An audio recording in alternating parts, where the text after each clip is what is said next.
You there. Come closer. Do not worry. I cannot hurt you any longer. I'd like to speak to you. I'd like to tell you a story about hubris, about failure, and about a man who didn't know when to stop. Hey, Sean. You know, in your last video, you talked about failure and how failure is how great success is given, but there is one flaw with that. When success of a project that you or a success of anything that you love is completely dependent on the whim of another person. When you can do everything and go above and beyond and sacrifice hundreds and hundreds of hours of your time and donate it to a project and never see any return and have it fizzle into the ground because of another person's whim. That was the case for me in Shop Wilmington, which now only exists as a snapshot on the Wayback Machine. I worked my tail off on that project, and I loved it. And I loved the people I worked with on it. Devin Fowles, the person who brought me onto the project, I met in July of 2016.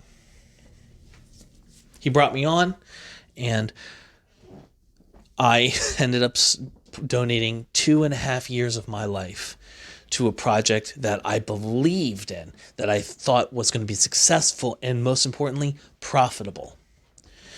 And I was wrong. Devin is a great man, someone I love and respect, who loved me like a son, and I can't ever repay for his kindness that he gave me. But he was also a flawed man in his own regards, a bit of a control freak, and the inability to trust that the product was good enough to show a minimum viable product to the public. And he ended up negotiating with advertisers trying to get revenue for a product that nobody was looking at, which is a fool's errand. In the end, after 2.5 years, one day it just vanished from my portfolio, and I logged on a month after it had vanished to discover it was gone, and I had no idea. No heads up, nothing, just 2.5 years of work down the drain. It was also the last time Devin ever contacted me. I learned a lot from that experience. I learned a great deal, but I lost a lot of time that could have been put more into building my own business and building my own projects. I could have built HIMedia and started podcasts then and done YouTube and been in a much different position today. Getting burned also forced me to be my own man, to not learn to rely on others and to go out and forge my own path. And that I'm thankful for too. I learned a lot, and I'm thankful for everything I learned, and I'm thankful for their kindness.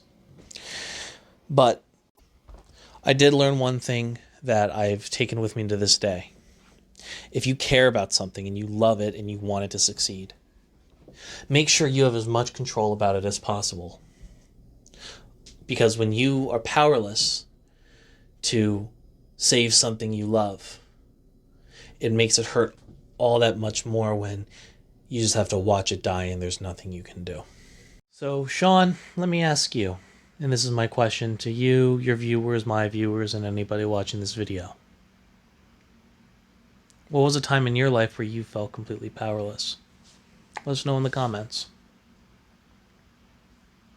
To be honest, I think about this project probably more times than I should.